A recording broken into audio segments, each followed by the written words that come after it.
sale publicado en los diarios, sobre la ley de biocombustibles. La ley de biocombustibles es en realidad una ley que fue sancionada en 2003, es una norma de fomento a los biocombustibles, que lo que hace es como decretar un corte obligatorio a las naftas y al gasoil, con los tipos de biocombustibles que se producen en la Argentina. Pero bueno, hay una puja, ¿por qué? Porque el 12 de mayo esta ley vence, porque tenía un plazo de tiempo, y hay dos posiciones. Esta es la posición que dice, prorroguemos esta mientras pensamos algo mejor, y hay otra posición que dice, no, vamos a sancionar en un nuevo proyecto que apareció así como de golpe, que se lo adjudican al oficialismo y que emana de la Secretaría de Energía, que dice, no, vamos a bajar los cortes, vamos a cambiar la ley, vamos a bajar la obligatoriedad del corte.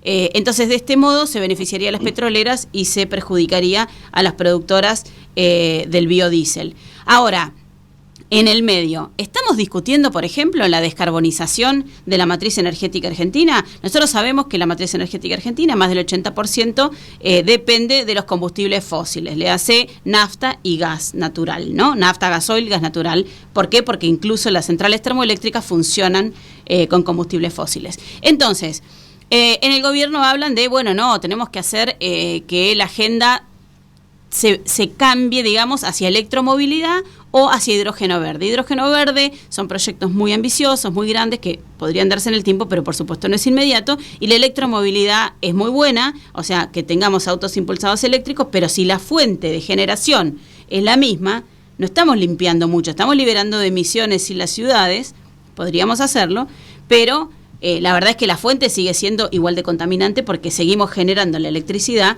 con gasoil, con petróleo y con gas natural. Entonces, hay algunos que dicen, bueno, los biocombustibles son un camino hacia la descarbonización, no es que para siempre, y hay otros que en la otra vereda, también ambiental, por ejemplo, dicen, bueno, pero los biocombustibles se producen con alimentos, no podemos competir con alimentos. Así que bueno, vamos a tratar de, como siempre hacemos en este programa, dar un debate inteligente, con gente que sabe, y que nos puede hablar de esto. Bueno, ¿es renovable? ¿Cuánto de renovable? ¿Es un biocombustible bueno para hacer el puente hacia la descarbonización o no? ¿Ganan las grandes cerealeras como siempre o no? Bueno, entonces estamos en contacto con dos personas, dos expertos, con quienes vamos a dialogar. Uno es Luis Ubizarreta, que es presidente de la Cámara de Biocombustibles de la Argentina, y con la ingeniera Mariela Belansky, profesora de la Maestría Interdisciplinaria en Energía de la UBA, con quienes vamos a dialogar. Así que bueno, primero les damos la bienvenida. Mariela, te doy la bienvenida. Discúlpame si leí mal tu apellido. Por favor, decime cómo se pronuncia. Hola, ¿qué tal? Mucho gusto. A ver, primero mi apellido Belhansky. Perdón. Un gusto estar acá con ustedes. Muchísimas gracias por atendernos y bueno, te vamos a darle ahora entonces la bienvenida a Luis Ubizarreta, presidente de la Cámara de Biocombustibles de la Argentina. Luis, ¿cómo te va? Muchas gracias por atendernos. Bueno, gracias a vos y muy buena la introducción. La verdad que se nota que estás bien metida en el tema. Bueno, muchísimas gracias. La idea un poco tenía que ver con debatir y aclararle a los oyentes, aclararle a la gente, bueno, ¿de qué hablamos cuando hablamos de biocombustibles? Primero, le voy a dar la palabra a Luis, así hablamos un poquito de lo que es el mercado de los biocombustibles, la producción de los biocombustibles, lo que representa en la Argentina, y luego voy a hablar con la ingeniera Belhansky, si les parece. La combustión funcionaban con aceite. Lo que pasa que, bueno, posteriormente apareció la posibilidad de utilizar un combustible más barato, que eran los combustibles fósiles, y dejó de utilizarse. Pero ya hace bastantes años, algunos países volvieron a intentar utilizar biocombustibles por diversos motivos. Uno, el más importante, era el ambiental, porque efectivamente el impacto ambiental del uso de estos combustibles es menor que el de los fósiles, o sea, hay un ahorro de gases, de una disminución de la contaminación, y además había también un tema estratégico político que era diversificar más la matriz energética en ese momento en donde, bueno, sobre todo Europa tenía un gran temor estratégico de quedar demasiado cautivo del petróleo. Actualmente esos procesos en los países más desarrollados, es decir, en Europa y en Estados Unidos, han ido creciendo, los portes han ido aumentando, y por supuesto que atrás de todo esto hay mucha discusión y me parece muy interesante que la tengamos acá. Perfecto, Luis. A ver, yo quiero aclarar una cosita nada más y vos me corregís si yo digo algo mal, ¿puede ser? En Argentina existen o se producen tres tipos así a grandes rasgos de biocombustibles, ¿no? Tenemos el biogás, que es el biometano, que hay muy pocos proyectos, porque bueno, son los biogases que se generan a partir de la materia orgánica, como puede ser rellenos sanitarios, o bueno, algún otro proyecto que tiene que ver con aprovechar ese biogás. Y después están los líquidos, que son el bioetanol, que se produce a partir de la zafra de la caña de azúcar. Del azúcar y del maíz. Y del maíz, perdón, exacto. Hay dos etanoles. Hay dos etanoles, bioetanol a partir del maíz y a partir de la zafra de la caña de azúcar, que son los que cortan, o sea, los que se pueden mezclar en un porcentaje determinado y se deben mezclar en un porcentaje determinado con la nafta para su refinación. El mínimo, entiendo, es el 7%. ¿Estoy en lo correcto? Sí. No debería, o sea, podrían no mezclarse, o sea, podríamos utilizar nafta pura, que lo hicimos durante mucho tiempo, pero bueno, justamente la ley de la que estamos discutiendo introdujo el corte obligatorio, como es en Europa, insisto, y como es en Estados Unidos y en Brasil y en muchísimos países, y hay una proporción de la nafta que utilizamos que es etanol, ya sea de caña o de maíz, y después hay un segundo biocombustible, es el biodiesel. Exacto. Que proviene de aceites vegetales y que, en nuestro caso el que utilizamos proviene del aceite de soja, porque Argentina es un enorme productor de aceite y se mezcla con el gasoil actualmente en un corte del 10%. Perfecto. O sea, esa es un poco la historia. Exacto, esa es un poco la historia y a la vez tenemos esta situación también, ¿no? Que me gustaría aclarar un poquito. Con la caña, por ejemplo, cuando uno se produce bioetanol con caña de azúcar, digamos, la zafra no se puede interrumpir. Ahora, sin embargo, cuando uno tiene producción de maíz o, por ejemplo, producción de soja, antes de convertirla en aceite, podría decidir el productor, ¿no? La destino para bioetanol o para biodiesel, o me guardo el grano, digamos, si no me conviniera. Sin embargo, el bioetanol a partir de la caña de azúcar sería la producción más afectada, sin mal no entiendo. Sí, a ver, vamos un poquitito más atrás, sorry, me tomo un minuto. La Argentina, con este proceso en los países más desarrollados, tenía condiciones enormes de producir biocombustibles y en el año 2006 efectivamente inició una política a favor del desarrollo de esta industria y hasta ahora eso implicó inversiones en más de 50 plantas que producen, llámese etanol o llámese biodiesel, en distintos lugares del país, y parte de esa producción, sobre todo en biodiesel, se exporta, porque se la exportamos actualmente a Europa, y otra parte la utilizamos porque acá esta ley del año 2006 definió un corte obligatorio, es decir, dijo, a partir de ahora vamos a usar etanol mezclado con la nafta y con el gasoil para consumir, y hay un corte obligatorio. Y vuelvo para atrás ahora entonces a tu pregunta. El azúcar, como todos sabemos, tiene una demanda que se va restringiendo por cuestiones de salud, es decir, cada vez el azúcar tiene un montón de objeciones para la salud, y por eso una alternativa con ese azúcar que producimos es transformarla en alcohol, que es etanol. Bioetanol, perfecto. Bueno, ¿okay? Igual después vamos a volver un poquito, Luis. Quiero ahora darle la palabra a la ingeniera Beljansky para preguntarle a ella, en términos de energía y en términos de esto de que hablamos, descarbonizar, o sea, quitarle o hacer más diversa la matriz energética de la Argentina, los biocombustibles podrían ser un puente. Le pregunto a la ingeniera, ¿qué le parece? ¿Cómo ven ellos y los expertos los escenarios en este sentido? Nuestra matriz energética, como vos dijiste hace un ratito, es más del 80% dependiente de combustibles fósiles. Ahora, en qué o qué actividades son las que desarrollamos como sociedad que consumen energía. Y bueno, básicamente necesitamos producción de electricidad, necesitamos producción de calor para procesos industriales o en el sector residencial para cocción y para calefacción, y necesitamos transporte, ¿sí? Entonces, ahí es donde uno se pone a pensar cómo hago más eficiente el consumo de esas demandas que tenemos, digamos, como sociedad, de calor, cocción, transporte, y cuáles podrían ser las fuentes de energía renovable más aptas para cubrir esas demandas. Y ahí lo que vemos es que el sector transporte se siente muy cómodo, digamos, con tratar de utilizar biocombustibles líquidos como una manera de descarbonizar ese sector, ¿sí?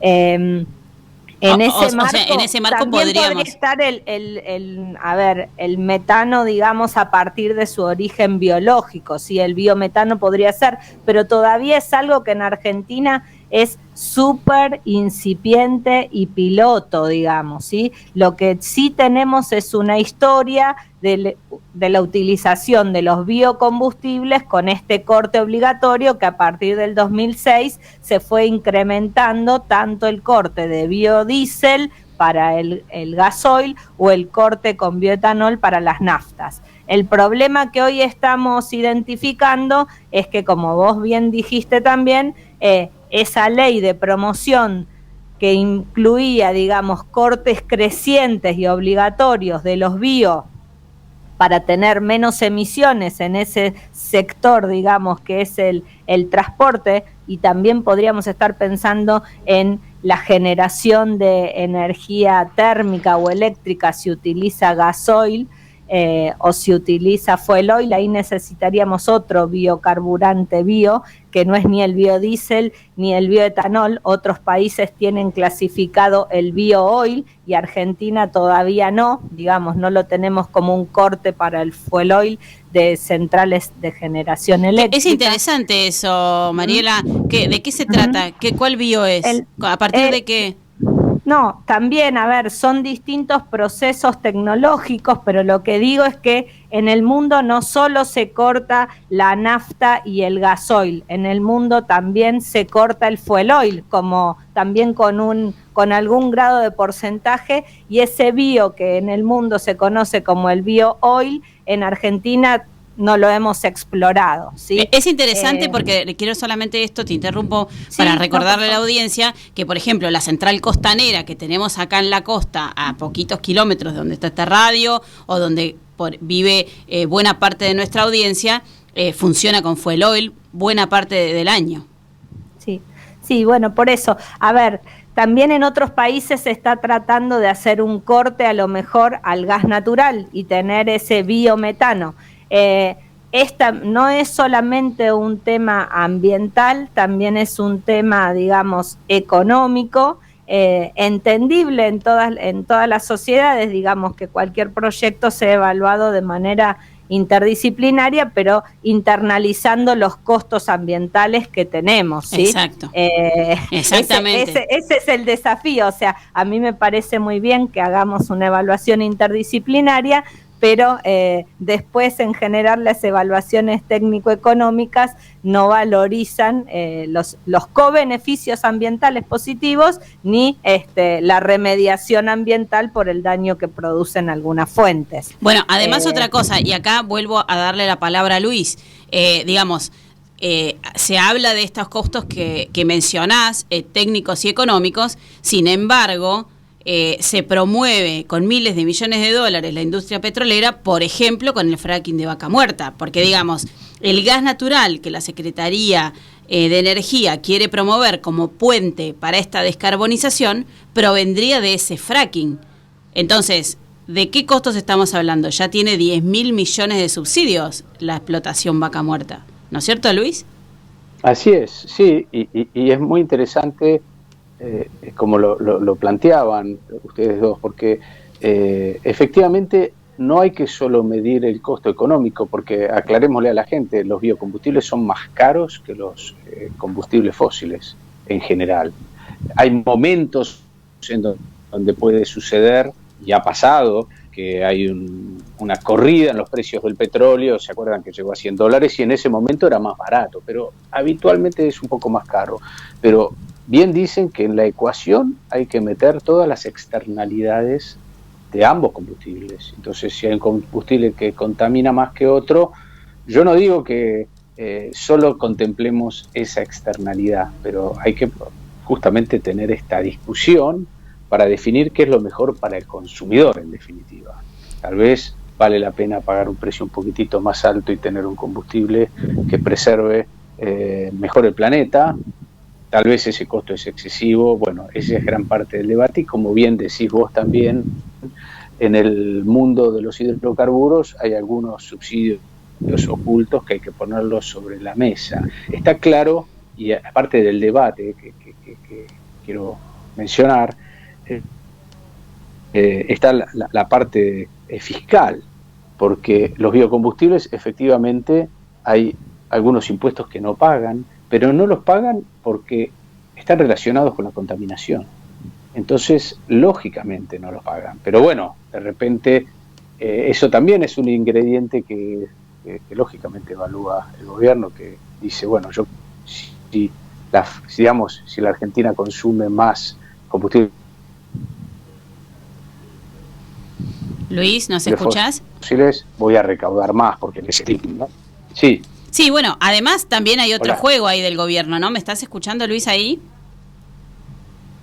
Sí, perfecto.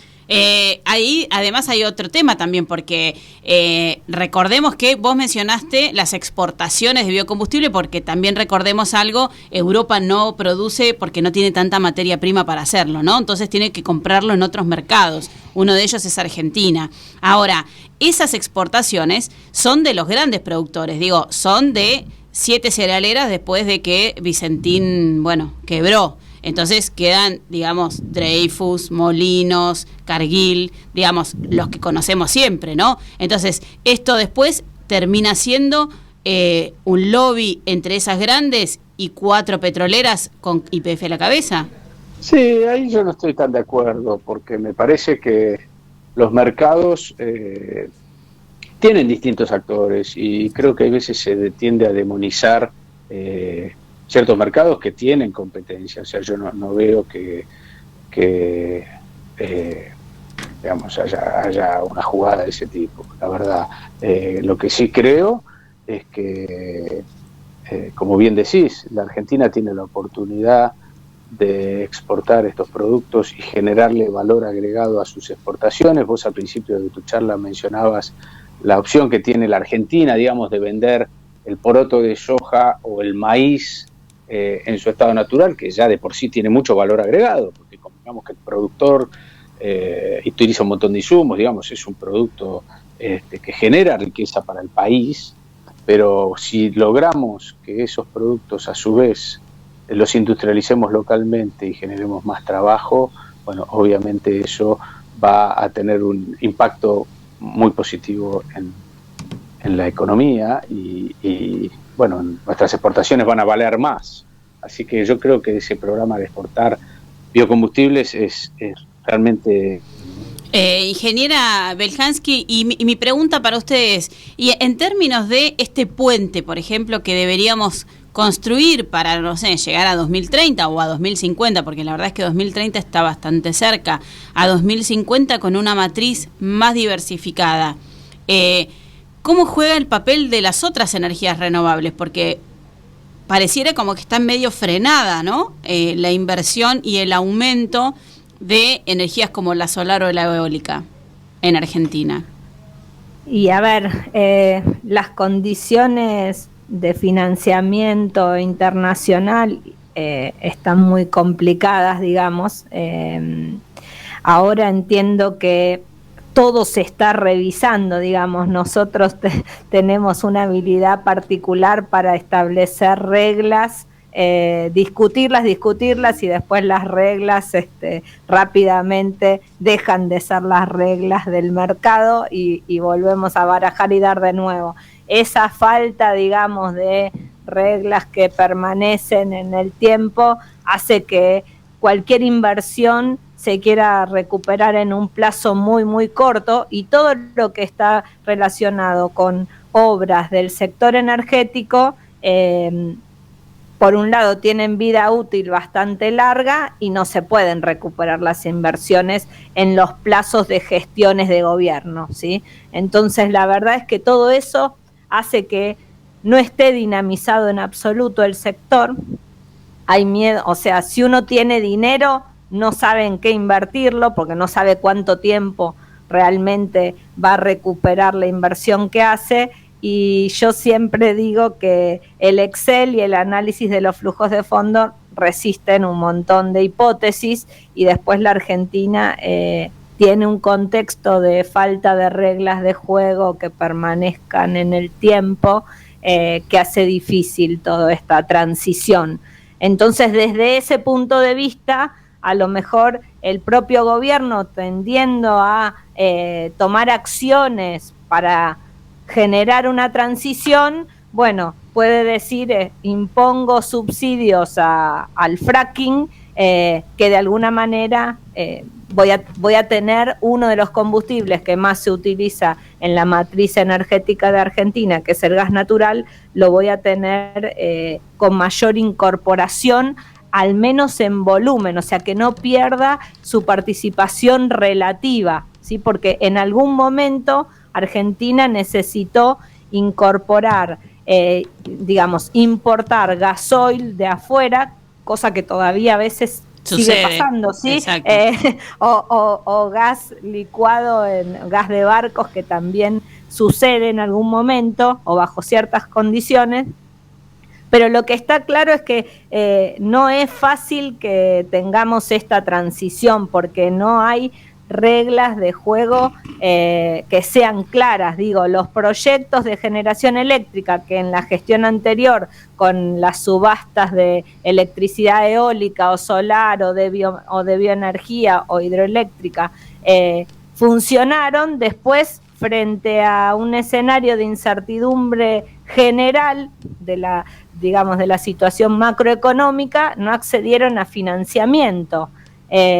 Y entonces no se concretan esos proyectos hasta teniendo, digamos, contratos en dólares y a 20 años. Si no se cree en el cumplimiento de los contratos, difícilmente se pueda avanzar en esto de tener una matriz energética más diversa. Y creo que ni siquiera es que necesitamos, o sea, hablamos de diversa, pero en realidad tenemos que hablar de matriz más limpia. Exacto. ¿Sí? Mucho más limpia. Exacto. Porque no es cuestión de diversificar para que tengamos mayor porcentaje de fuel oil o de gasoil. Bueno, además yo le agregaría, ingeniera, usted me corregirá si no, el tema de, o sea, todo esto está en el combo de que tampoco existe, o por lo menos no existe todavía, la infraestructura disponible, porque por ejemplo, si bien se hace fracking en Vaca Muerta y se subsidia mucho de esa explotación, por ejemplo, producir gas natural licuado o gas natural comprimido no se puede hacer, no se hace todavía en Argentina, y a la vez habría que construir unos gasoductos también muy costosos. Entonces, digamos, también hay que poner todo en esa ecuación, ¿no es cierto? Sí, todo debiera tomarse en cuenta. Ahora, hay que a lo mejor empezar a tomar acciones más chiquitas en diferentes sectores y acompañar esa transición de la matriz energética con mucha eficiencia energética. Exacto. Porque nosotros vamos a tener una matriz más limpia si tenemos más eficientes los consumos. O sea, ¿para qué necesitamos la energía? ¿Necesitamos transportarnos tanto? ¿Necesitamos derrochar tanta energía para calefaccionar un edificio o una vivienda? Bueno, todas esas cosas tienen que ir sí o sí de la mano, y coincido en que buscar tener, digamos, gas más barato no es tanto más barato, o sea, estamos haciendo infraestructura que no le cargamos a ese costo de gas. Si esa misma plata la destináramos, no sé, a hacer una reconversión de calderas industriales para que utilicen o valoricen subproductos de no sé, de la agricultura del lugar, cercana, tendríamos mucho más impacto en términos medioambientales positivos que si a lo mejor ponemos esa plata para hacer ese, digamos, o ese tren para llevar arena para el fracking, o cualquier obra de infraestructura en general.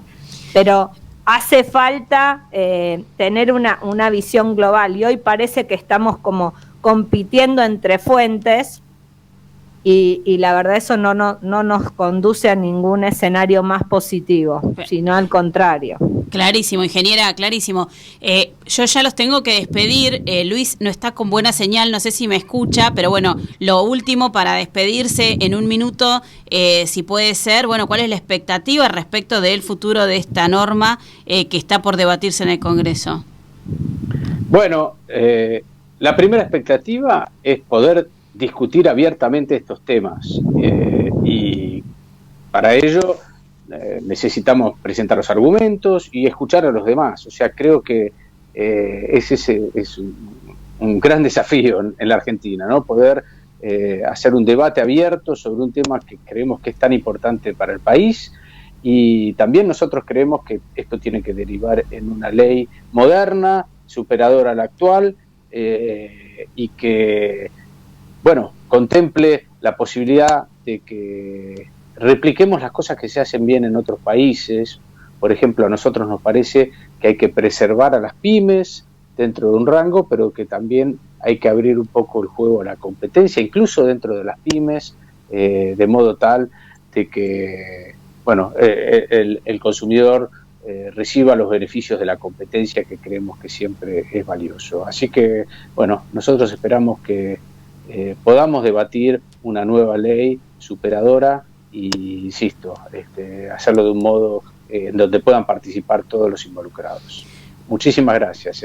No, gracias a ustedes, gracias a los dos. La verdad, un placer poder charlar con ustedes y saber mucho más respecto de este tema. Pero bueno, los comprometo a que sigamos hablando, porque esto va a seguir y se va a seguir debatiendo. Así que bueno, muchísimas gracias de nuevo. Hasta luego. Presidente de la Cámara de Biocombustibles de la Argentina, y la ingeniera Mariela Beljansky, profesora de la Maestría Interdisciplinaria en Energía de la Universidad de Buenos Aires, que nos contaban, bueno, de qué se trata todo esto. Y bueno, la verdad es que espectacular todas las explicaciones. Yo solamente lo voy a resumir en algo. Por supuesto, lo que falta es planificación, como en casi todos los temas de nuestro país.